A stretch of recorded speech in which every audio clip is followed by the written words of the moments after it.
और अपडेट के साथ लगातार ग्राउंड जीरो पर बने हुए हैं। वासु, तीसरे राउंड में जो बढ़त का आंकड़ा वो कम होता नजर आ रहा है, क्या अपडेट आप तक आपके पास?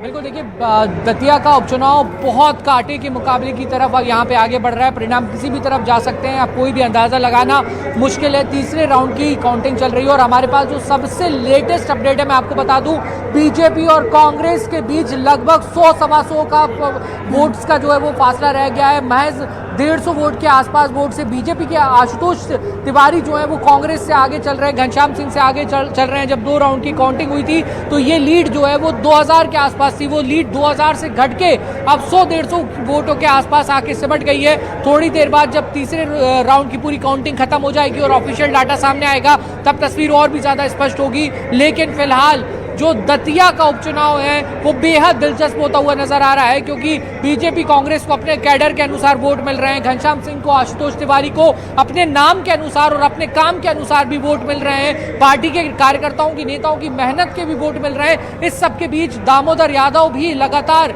इस पूरे चुनाव को दिलचस्प बनाने का काम कर रहे हैं, क्योंकि बीजेपी कांग्रेस हर राउंड में जितने वोट ले जा रही है उसके आधे वोट करीब जो तीसरे प्रत्याशी हैं दामोदर यादव उनको भी मिल रहे हैं। तो ये बीजेपी और कांग्रेस का खेल बिगाड़ने का काम, या एक बात इसको ऐसे भी देख सकते हैं कि जो एक वोटों का डाइवर्जन हुआ है वो दामोदर यादव के साथ भी जाता हुआ दिखाई दे रहा है। तो ये बीजेपी को नुकसान पहुंचाएगा या कांग्रेस को नुकसान पहुंचाएगा, ये पूरी तस्वीर सामने आने के बाद, ये परिणाम सामने आने के बाद इसका एनालिसिस हम कर सकते हैं। लेकिन फिलहाल जो दतिया से सबसे बड़ा अपडेट है वो यही है कि लीड जो है वो ना के बराबर हो चुकी है। Neck to neck fight BJP और कांग्रेस के बीच यहाँ पर नजर आ रही है। बीजेपी और कांग्रेस के कार्यकर्ताओं का जमावड़ा जो है वो धीरे धीरे काउंटिंग सेंटर के बाहर बढ़ता हुआ जा रहा है। तमाम कार्यकर्ता यहाँ पर लगातार पहुंच रहे हैं और बहुत स्थिति स्पष्ट होने में अब ज्यादा समय नहीं लगेगा। मुझे लगता है 1:30-2 बजे तक का थोड़ा सा इंतजार करना होगा, जब करीब आधी काउंटिंग जो है वो खत्म हो जाएगी और उसके बाद जरूर हम देख सकते हैं कि कुछ निर्णायक बढ़त की ओर बीजेपी या कांग्रेस जाती हुई दिखाई दे। लेकिन फिलहाल बहुत दिलचस्प मुकाबला बीजेपी और कांग्रेस के बीच, और इसमें एक पहलू ये भी होता है कि किस क्षेत्र की पेटियां खुल रही हैं, वहाँ बीजेपी का दबदबा है या कांग्रेस का दबदबा है, उस लिहाज से भी ये लीड ऊपर नीचे होती रहती है। लेकिन एक बात होता है कि बीजेपी और कांग्रेस के बीच जो जिस मुकाबले की उम्मीद की जा रही थी, क्योंकि दोनों ही पार्टियों के सामने चुनौतियां रही भीतर घात की। नरोत्तम मिश्रा को टिकट नहीं मिला, बीजेपी के लोग नाराज हो गए, और जब घनश्याम सिंह का टिकट डिक्लेयर हुआ उसके बाद राजेंद्र भारती और घनश्याम सिंह के बीच नहीं बनी। राजेंद्र भारती को कल पार्टी ने सस्पेंड भी करने का काम किया। घनश्याम सिंह ने खुलकर आरोप लगाया कि राजेंद्र भारती ने भीतरघात किया है और छुपकर भी नहीं किया, बहुत सामने आकर। बिल्कुल वासु, लगातार अपडेट आप देते रहिए, आपके पास लौटूंगी मैं। वाकई दिलचस्प तो बेहद नजर आ रहा है। दतिया का उपचुनाव नेक टू नेक फाइट है। हमारे सहयोगी राजीव फोन लाइन पर हमारे साथ जुड़े हुए हैं। राजीव के पास भी कुछ अपडेट है। राजीव, जरूर बताइएगा, दर्शकों को महाकवरेज देख रहे हैं न्यूज 18 पर। देखिए, मतगणना के अभी 3 राउंड पूरे हो चुके हैं और भारतीय जनता पार्टी के प्रत्याशी आशुतोष तिवारी 139 मतों से अभी आगे चल रहे हैं। अभी तीसरा राउंड कंप्लीट हो चुका है और चौथे राउंड की मतगणना जारी है। जी बिल्कुल राजीव, तो देखिए बढ़त काफी कम इसे आंकड़ा माना जा सकता है। 100 के संख्या से ही आगे चल रहे हैं। नेक टू नेक फाइट इसे कहा जा सकता है। एक बार फिर से मैं अपने पैनलिस्ट के पास लौटना चाहूंगी। रितेश जी, अपनी बात जरूर पूरी कीजिएगा। इससे पहले आप कुछ कह रहे थे, और एक सवाल मेरा यह भी था कि अगर नरोत्तम मिश्रा का समर्थन मिला है कांग्रेस पार्टी को तो वो तो आप तक जानकारी पहुंची ही होगी, और मिला है क्या, ये जरूर बताइएगा। समाचार पत्र कह रहा है, जो प्रमुख समाचार पत्रों में मध्य प्रदेश के है, कि तीसरे राउंड की मतगणना के बाद भाजपा 42 और कांग्रेस 5000 वोटों पर आ गई है। ये कह रहा है डिजिटल भास्कर। ये देखिए, रितेश जी, आप तक हम आंकड़े पहुंचा रहे हैं। आप न्यूज 18 पर देखिए, हमारे भी आंकड़े बहुत सही है। हमारे रिपोर्टर्स, हमारे संवाददाता ग्राउंड जीरो पर हैं। मैं आपसे जो सवाल पूछ रही हूँ उसका जवाब जरूर दीजिएगा। अपडेट आप तक मैं खुद पहुंचाऊंगी।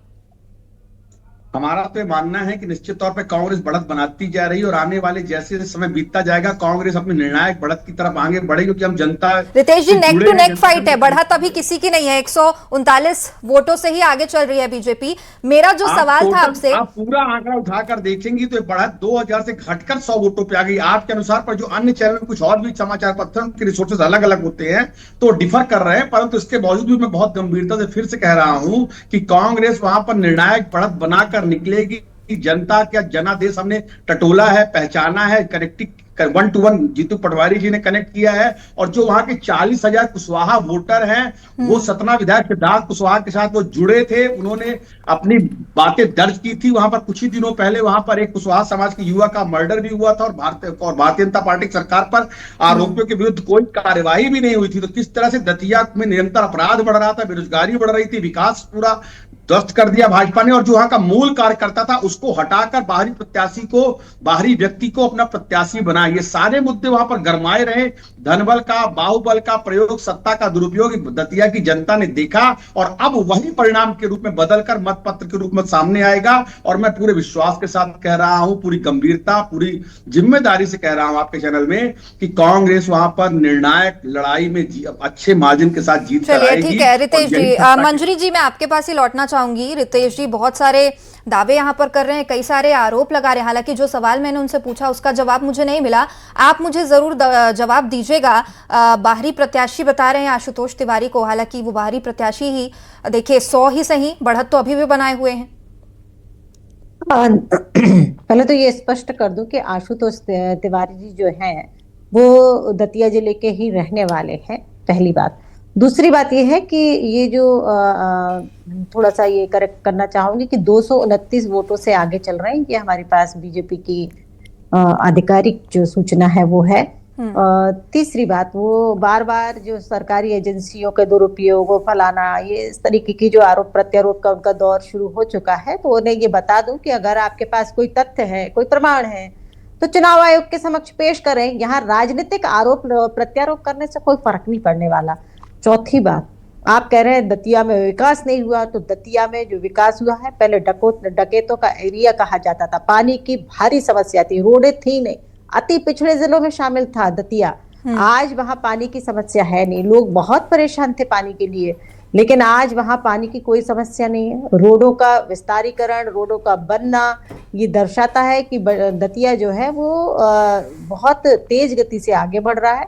और सबसे बड़ी बात, दतिया जैसे छोटे शहर में एयरपोर्ट आना, ये दर्शाता है कि भारतीय जनता पार्टी की सरकार में दतिया का चहुमुखी विकास हुआ है और जनता का जनादेश जो है मुझे लगता है कि भारतीय जनता पार्टी के पक्ष में होगा। तो जितने भी ये आरोप लगा रहे हैं, ये इनको आत्मचिंतन करने की आवश्यकता है कि आपने दतिया का क्या हाल किया था और किस हाल पर छोड़ा था। आज दतिया की जो जनता है वो ये देख रही है कि भाई हम कैसे दतिया में रहते थे और अब दतिया का क्या स्वरूप है वो देखने मिल रहा है। तो निश्चित तौर पर हमें भरोसा है कि जनता ने भारतीय जनता पार्टी की नीतियों पर भरोसा किया है और आगे जो जनादेश आएगा वो भारतीय जनता पार्टी के पक्ष में आएगा। बिल्कुल, अब मंजरी जी जो जनादेश आएगा वो भी जरूर बताएंगे और दर्शकों तक ये जानकारी जरूर पहुंचाएंगे। हिना जी आपका रुख करूंगी। देखिए आरोप प्रत्यारोप का दौर तो शुरू से ही जारी है और ये खत्म भी नहीं होगा ये सिलसिला, लेकिन अभी जो तीसरे राउंड के रुझान थे 100-200 की बढ़त से ही बीजेपी आगे चल रही है। और एक चीज मैं और यहाँ पर अंडरलाइन करके बोलना चाहूंगी कि कांग्रेस बीजेपी की जितनी लड़ाई यहाँ पर है उससे ज्यादा कांग्रेस में आपसी लड़ाई, बीजेपी में आपसी लड़ाई ये भी देखने को मिल रही है। तो ये जो नंबर्स हैं इस पे ये जो आपसी मतभेद है वो भी असर डालेंगी। दतिया का चुनाव की शुरुआत हुई है तब से ही बीजेपी और कांग्रेस आपस में भी लड़ रहे हैं और साथ में जो भीतर घात चल रहा है उससे भी लड़ रहे हैं। लेकिन ये कहना बिल्कुल गलत होगा कि कौन कितना उससे इफेक्ट कर रहा है, क्योंकि निश्चित तौर पे जब पूर्व चुनाव था, नरोत्तम मिश्रा जी को जब टिकट नहीं मिल रहा था तब भी भीतरघात हुआ था, अब भी बीजेपी में भीतरघात चल रहा है। वही सिचुएशन कांग्रेस के साथ है। कल जिस तरह राजन भारती जी का टिकट मतलब उन्हें बाहर निकाल दिया गया, निष्कासन कर दिया गया, तो ये निश्चित तौर पर दर्शा